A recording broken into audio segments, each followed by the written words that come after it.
துலாம் சுக்கிரனுடைய இன்னொரு ராசி. துலாம் லக்னத்தில் பிறந்தவங்க எல்லாருமே ஒரு அட்ராக்டிவ்னஸ் அவங்களுக்கு இருக்கும். அது வந்து அவங்கள விட்டு போவே போகாது. சுக்கிரன்னு வந்துட்டாலே ஒரு அழகு அட்ராக்டிவ்னஸ் அப்படிங்கிறது அவங்களுக்கு வந்துடும். ஸோ அவங்களுடைய மெயின் தீம் ஆஃப் லைஃப் வந்து ஒன்று மணி, இன்னொன்று ரிலேஷன்ஷிப். இது ரெண்டை சுற்றி தான் அவங்க வாழ்க்கைங்கிறது அமையும். துலாம்க்கு கண்டிப்பாக குடும்பம், பேச்சு இது ரெண்டு சம்மந்தப்பட்ட கர்மா தான் இருக்கும். ஏன்னா திருமணம் சம்மந்தப்பட்ட ஒரு விஷயம்னு வரும்போது கொஞ்சம் டாமினண்ட்டான ஸ்பவுஸ் கிடைக்கிறதுக்கு வாய்ப்பு இருக்குது. லைஃப் ஸ்டைல் ரெமெடிஸ் நீங்கள் எடுத்துக்கிட்டிங்கன்னா ஆடை தானம் பண்ணுறது வந்து நல்லது. எமோஷன்ஸ்னால அடுத்தவங்களை ஹர்ட் பண்ணிடக்கூடாது. ஸோ அதை வந்து கண்டிப்பாக அவாய்ட் பண்ணிக்கணும். துலாம் லக்னத்தில் பிறந்தவங்க இந்த கோயிலுக்கு போயிட்டு வந்தால் வாழ்க்கையில் மாற்றம் வர்றது 200% உறுதி.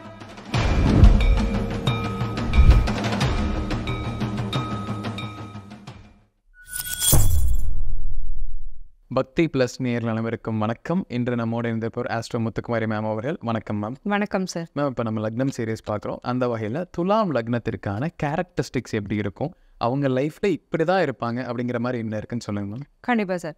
துலாம் சுக்கிரனுடைய இன்னொரு ராசி. துலாம் லக்னத்தில் பிறந்தவங்க எல்லாருமே அகெயின் ஒரு அட்ராக்டிவ்னஸ் அவங்களுக்கு இருக்கும். அது வந்து அவங்கள விட்டு போவே போகாது. சுக்கிரன்னு வந்துட்டாலே ஒரு அழகு அட்ராக்டிவ்னஸ் அப்படிங்கிறது அவங்களுக்கு வந்துடும். Money minded. ரிஷபம் வந்து அந்த அளவுக்கு மணி மைண்டட் கிடையாது. பட் துலாம் வந்து பயங்கர மணி மைண்டட். எல்லாத்துலேயும் மணி மேக் பண்ண பார்ப்பாங்க. ஸோ ஒரு இன்கமில் இருக்க மாட்டாங்க. செகண்ட் இன்கம்க்கு என்ன பண்ணலாங்கிறத யோசிச்சுக்கிட்டே இருப்பாங்க. ஆழம் பார்க்காம காலம் விட மாட்டாங்க. எல்லாத்துலேயுமே ஒரு கவனம், ஒரு கான்ஷியஸ் அப்படிங்கிறது அவங்களுக்கு இருந்துக்கிட்டே இருக்கும். லாவிஷாக ஸ்பெண்ட் பண்ண மாட்டாங்க. கொஞ்சம் தேவைக்கு தான் ஸ்பெண்ட் பண்ணுவாங்க. பணத்தை வந்து சேர்த்து வைக்கிறதுல கொஞ்சம் கெட்டிக்காரங்கன்னே சொல்லலாம். இவங்களுக்கு பெருசாக பிரச்சனை வர்றது வந்து தன்னுடைய லைஃப் பார்ட்னரை சூஸ் பண்ணும்போது தான். ஏன்னா அப்பா அம்மாவோட கூட தன்னுடைய ஒய்ஃபையோ ஹஸ்பண்டையோ அவங்களுக்கு சின்ன வயசில் டீனேஜ்லேருந்தே பிடிக்க ஆரம்பிச்சிடும். டீனேஜ்லேருந்தே அவங்களுக்கு வந்து மேரேஜை பற்றின ட்ரீம்ஸ் அப்படிங்கிறது ரொம்ப அதிகமாக இருக்கும். எல்லாருக்குமே இருக்கும். இவங்களுக்கு வந்து ரொம்ப எக்ஸாஜரேட்டடாக இருக்கும். ஸோ அவங்களுடைய மெயின் தீம் ஆஃப் லைஃப் வந்து ஒன்று மணி, இன்னொன்று ரிலேஷன்ஷிப். இது ரெண்டை சுற்றி தான் அவங்க வாழ்க்கைங்கிறது அமையும். Okay ma'am. இப்போ துலாம் லக்னத்துக்கு ஒரு கர்மா இருந்துச்சுன்னா என்ன கர்மா இருக்கும் மேம் அவங்களுக்கு? துலாம்க்கு கண்டிப்பாக குடும்பம், பேச்சு இது ரெண்டு சம்மந்தப்பட்ட கர்மா தான் இருக்கும். ஏன்னா 2 7ஆம் அதிபதி ரெண்டுமே வந்து உங்களுக்கு செவ்வாய் தான். ஸோ அப்போ என்ன ஆகும் அப்படின்னா குடும்ப நபர்களோடைய அடிக்கடி வாக்குவாதம், சண்டை அப்படிங்கிறது வரும். எப்போவுமே யாரை கேட்டாலுமே என் ஃபேமிலியோட சப்போர்ட் எனக்கு இல்லை அப்படின்னு தான் சொல்லுவாங்க. உண்மையிலே இல்லையான்னு பார்த்தா கண்டிப்பாக இருக்கும். ஸோ அதில் வந்து பிரச்சனையே இருக்காது. பட் எப்போவுமே அந்த கம்யூனிகேஷன் அதே மாதிரி சாதாரண பிரச்சனை சும்மாவே போகும். இவங்க பேசி பேசி பேசி அதை பெருசு பண்ணிடுவாங்க. நான் நல்லது செய்ய போனேன்னா இவங்களே ஹர்ட் ஆகிட்டு அழுதுட்டு உட்காந்துருவாங்க. அழுதுருவாங்க. எமோஷன்ஸ் நிறையா இருக்கும். ஸோ அது இல்லைன்னு சொல்ல முடியாது. இதுதான் இவங்களுடைய பிரச்சனையே. இவங்களுக்கு ரொம்ப பிடிக்கும் குடும்ப நபர்களை. அதே பாசத்தை அங்கேருந்து எதிர்பார்ப்பாங்க. அவங்க கொடுக்குற பாசம் இவங்களுக்கு பத்தாது. ஸோ குடும்ப நபர்களோட அடிக்கடி வாக்குவாதம், சண்டை அப்படிங்கிறது துலாமுக்கு வந்துட்டே இருக்கும். Okay ma'am. இப்போ இவங்க கர்மா கிளென்ஸ் பண்ணுறதுக்கு என்ன செய்யணும் மேம்? என்ன பண்ணணும்னா ஃபஸ்ட்டு அண்டர்ஸ்டாண்ட் பண்ணிக்கணும். ஃபேமிலி மெம்பர்ஸோட எமோஷன்ஸ் அண்டர்ஸ்டாண்ட் பண்ணிக்கணும். இவங்களுக்கு பிடிச்ச மாதிரி அவங்கள இருக்க வைக்க ட்ரை பண்ணக்கூடாது. ஸோ அவங்கள விடணும். அதே மாதிரி திருமணம் சம்மந்தப்பட்ட ஒரு விஷயம்னு வரும்போது கொஞ்சம் டாமினண்ட்டான ஸ்பவுஸ் கிடைக்கிறதுக்கு வாய்ப்பு இருக்குது. ஏன்னா 7ஆம் அதிபதி செவ்வாய். கொஞ்சம் போல்டாக ஒரு பவர்ஃபுல்லான ஒரு ஸ்பவுஸ் கிடைக்கிறதுக்கு வாய்ப்பு இருக்குது. இவங்களுக்கு என்னென்னா நான் தான் கிங்காக குயினாக இருக்கணுங்கிற ஒரு எண்ணம். ஸோ ஒரு ஈகோ கிளாஷ் அப்படிங்கிறது அங்கே வந்துடும். அந்த விஷயத்த கொஞ்சம் அவாய்ட் பண்ணிக்கணும். தனக்கு எப்படி ஒரு ஆசை, ஒரு பர்செப்ஷன் லைஃப்பில் இருக்கோ அதே மாதிரி எல்லாருக்கும் இருக்குங்கிறத அண்டர்ஸ்டாண்ட் பண்ணிக்கணும். ஸோ இது பண்ணாலே அவங்க லைஃப்பில் கொஞ்சம் நிம்மதியாக வாழ்ந்துருவாங்க. Okay ma'am. இப்போ அவங்களுக்கு நான் லைஃப் ஸ்டைல் ரெமெடிஸ் என்ன இருக்கும்? லைஃப் ஸ்டைல் ரெமெடிஸ் நீங்கள் எடுத்துக்கிட்டிங்கன்னா ஆடை தானம் பண்ணுறது வந்து நல்லது. இன்ஃபேக்ட் ரொம்ப காஸ்ட்லியான ட்ரெஸ்ஸஸ்லாம் நீங்கள் எடுக்கலைனாலும் ஒரு 200-300 ரூபாய்க்கு ஒரு சாரீ எடுத்து கூட ஒரு ஏழை பெண்ணுக்கு தானம் பண்ணுறது நல்லது. உண்மையாக கஷ்டப்படக்கூடிய ஒரு ஏழை பெண்ணுக்கு ஆடை தானம் பண்ணுறது நல்லது. அதை வெள்ளிக்கிழமையில் பண்ணும்போது ரொம்ப நல்லாயிருக்கும். அதே மாதிரி ஸ்ட்ரீட் டாக்ஸ் இருக்கும். அதெல்லாம் கொஞ்சம் பராமரிக்கிறது நல்லது. அதுக்கு முடிஞ்ச சாப்பாடு கொடுக்கறது, கொஞ்சம் அட்லீஸ்ட் அதை விரட்டாமல் இருக்கிறது. ஒரு மழை காலத்தில் வீட்டில் வந்து ஒதுங்குதுன்னா இருந்துட்டு போட்டோன்னு விடுறது. இந்த மாதிரி ஒரு சின்ன சின்ன சப்போர்ட்டை அந்த ஸ்ட்ரீட் டாக்ஸ்க்கு கொடுக்கறது நல்லது. வெள்ளை மொச்சைன்னு சொல்லுவோம். அந்த பயிரை வந்து கொஞ்சம் ஃபுட்டில் அடிக்கடி சேர்த்துக்கிறதுமே ரொம்ப நல்லாயிருக்கும். இவங்களுக்கு ஸ்வீட்ஸை கொஞ்சம் கம்மியாக சாப்பிடணும். ஏன்னா ஸ்வீட்ஸ் ரொம்ப பிடிக்கும்.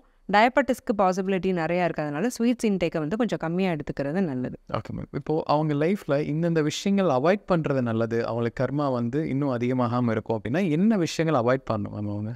எமோஷன்ஸ்னால அடுத்தவங்களை ஹர்ட் பண்ணிடக்கூடாது. ஸோ அதை வந்து கண்டிப்பாக அவாய்ட் பண்ணிக்கணும். ஒருத்தங்களை வந்து நமக்கு புரிஞ்சால் மட்டும் பேசணும். புரியாமல் நம்ம நினைக்கிற மாதிரி அவங்கள சித்தரித்து பேசக்கூடாது. ரூமர்ஸ் நிறைய ஸ்ப்ரெட் பண்ணிடுவாங்க. தன்னை அறியாமலே அடுத்தவங்கள பற்றி ரூமர்ஸை ஸ்ப்ரெட் பண்ணிடுவாங்க. கொஞ்சம் அந்த பேச்சுவார்த்தை, அந்த கம்யூனிகேஷனில் பிரச்சனை இருக்கிறதுனால யாராவது ஒரு சீக்ரெட்டை இவங்களை நம்பி சொல்கிறாங்கன்னா எக்ஸ்போஸ் பண்ணிடுவாங்க டக்குன்னு. அது ஒரு பெரிய தர்ம சங்கடமான சூழ்நிலைக்கு மற்றவங்களை கொண்டு போய் விட்டுரும். அதனால் உறவு நிலைகள் வந்து இன்னும் பாதிக்கப்படும். ஏற்கனவே 2ஆம் இடம் வீக்காக இருக்கிறதுனால திரும்ப திரும்ப பிரச்சனை ட்ரிகர் ஆகி அதுலேயே சொல்லண்டுட்டு இருப்பாங்க. கரியர் மற்றதில் கூட ஃபோக்கஸ் பண்ண முடியாது அவங்களால. அப்போ என்ன பண்ணணும்னா நம்பகத்தன்மையோடு இருக்கணும். ஒருத்தர் நம்மளை நம்பி ஒன்று சொல்கிறாங்கன்னா அதை நம்ம வெளியில் சொல்லக்கூடாது ஒன்று. அதே மாதிரி நம்மளுடைய தேவைக்காகவும் சுயநலத்துக்காகவும் அடுத்தவங்களோட எமோஷன்ஸை ஹர்ட் பண்ணக்கூடாது. உதாசீனப்படுத்துவாங்க மேக்ஸிமம். இது ஒரு பிரச்சனைன்னு ஒருத்தர் வந்து சொல்லும்போது, இன்ஃபேக்ட் அவங்களுடைய ஒய்ஃபே வந்து சொல்லும்போது, இதெல்லாம் ஒரு பிரச்சனையா, உனக்கு ஏதோ சைக்கலாஜிக்கல் ப்ராப்ளம் இருக்கு, நீ அதான் இதுக்கெல்லாம் கஷ்டப்படுற அப்படின்னு ஒரு மாதிரி மேனிப்புலேட் பண்ணி திருப்பிடுவாங்க. ஸோ அப்போ அந்த இடம் வந்து ஹர்ட் ஆகும்போது குடும்பத்துக்குள்ளே திரும்ப பிரச்சனை வரும். இதை கொஞ்சம் அவாய்ட் பண்ணிக்கணும். புரிதல் வேணும், புரிஞ்சுக்க ட்ரை பண்ணணும். Okay ma'am. இப்போ உங்களுக்கு ஒரு கோயில் வழிபாடு சொல்லலாம்னா அவங்களுக்கு எந்த மாதிரி கோயில் வழிபாடு வந்து கர்மாவை குறைக்குமா? Number 1 remedy super temple Srivilliputhur Andalamman temple. So இது வந்து சவுத் தமிழ்நாட்டில் இருக்குது. ராஜபாளையம் பக்கத்தில் ஸ்ரீவில்லிபுத்தூர் அப்படிங்கிற ஊரில். துலாம் லக்னத்தில் பிறந்தவங்க இந்த கோயிலுக்கு போயிட்டு வந்தால் வாழ்க்கையில் மாற்றம் வர்றது 200% உறுதி. நிறைய பேருக்கு தெரியாது, இந்த சைடில் உள்ளவங்களுக்கு தெரியாது. இன்ஃபேக்ட் தமிழ்நாடு கவர்மெண்ட்டுடைய எம்ப்ளமே அந்த கோயிலுடைய டெம்பிளுடைய அந்த டவர் தான். ஸோ அப்பேற்பட்ட கோவில். ஆண்டாளம்மனுடைய மாலை தான் திருப்பதி சுவாமிக்கும் போகுது, அந்த பர்டிகுலரான ஒரு திதியில் போகுது. ஸோ அந்தளவுக்கு ஒரு நல்ல டெம்பிள். திருமணத்தில் உள்ள கர்மாவை வந்து இது குறைக்கும். ஏன்னா ஆண்டாளம்மன் தனக்கு விருப்பப்பட்ட ஒரு துணையை தேடிக்கிட்டாங்க, அந்த டெம்பிள் தான் அதுவுமே. ஸோ அதனால் இவங்க விருப்பப்படுற ஒரு துணையை கிடைக்கணும்னா கண்டிப்பாக ஸ்ரீவில்லிபுத்தூர் டெம்பிளுக்கு போகணும். ஃப்ரைடே போகிறது ரொம்ப நல்லது. மேம் இப்போ இவங்களுக்கு வந்து ஒரு ஜெம் ஸ்டோன் சஜஸ்ட் பண்ணலாம்னா துலாம் லக்னத்துக்கு என்ன ஜெம் ஸ்டோன் செட் ஆகும் மேம்?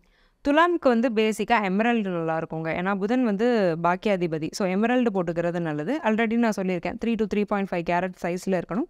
சில்வரில் தான் எமரல்டு போடணும். ஏன்னா சுக்கிரனுடைய மெட்டல் தான் வெள்ளி. ஈவன் பெண்களாக இருக்கிறாங்கன்னா வெள்ளி கொலுசு, இல்லை இந்த ஜலங்கெல்லாம் பிடிக்காதுன்னா ஜலங்க வராத கொலுசெல்லாம் இப்போ இருக்குது, அதெல்லாம் போட்டுக்கிறது ரொம்ப நல்லது. இவங்க உடம்புக்கே வரக்கூடிய ஹெல்த் இஷ்யூஸை கூட அது சரி பண்ணும். அதே மாதிரி அந்த வெள்ளியில் அந்த எமரல்டு ஸ்டோல் வச்சு அந்த ஒரு ரிங்கை வந்து வலது கை நடுவிரலில் போட்டுக்கிறது ரொம்ப நல்லது.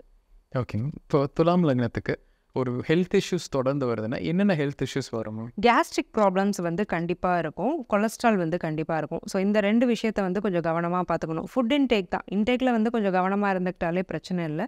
ஸோ அந்த கொஞ்சம் ஒரு ஒல்லியாக இருப்பாங்க, ரொம்ப அந்த பாடியோடைய டைப் வந்து வயசை விட குறைஞ்ச வயசு தோற்றம் இருக்கும். ஒரு 40 வயசு ஆள்னா கூட அவர் வந்து ஒரு 30 வயசு மாதிரி இருப்பார், கேட்க நல்லாயிருக்கும். பட் அந்த பாடி வீக்னஸ்னால ஒரு அந்த யங்கர் லுக் அப்படிங்கிறது வரும். ஸோ அடிக்கடி வந்து டயர்ட் ஆகிடுவாங்க. கொஞ்சம் எனர்ஜெட்டிக்காக இருக்கணும்னா கொஞ்சம் தேவையான நியூட்ரிஷியஸ் ஃபுட் எடுத்துக்கணும். அந்த கேஸ்ட்ரிக் ப்ராப்ளத்தை அவாய்ட் பண்ணணும்னா கொஞ்சம் ஃபாஸ்ட் ஃபுட் அந்த மாதிரி கொஞ்சம் கம்மி பண்ணிக்கணும். வயிறு சம்மந்தப்பட்ட பிரச்சனைகள் பொதுவாக துலாமுக்கு வரும். Okay ma'am. இப்போ துலாம் பற்றி நம்ம நிறைய விஷயங்கள் தெரிஞ்சுட்டோம். கண்டிப்பாக நம்ம நேயர்களுக்கு ஒரு பயனுள்ள விஷயமா இருக்கு மேம். ரொம்ப நன்றி. நன்றி சார்.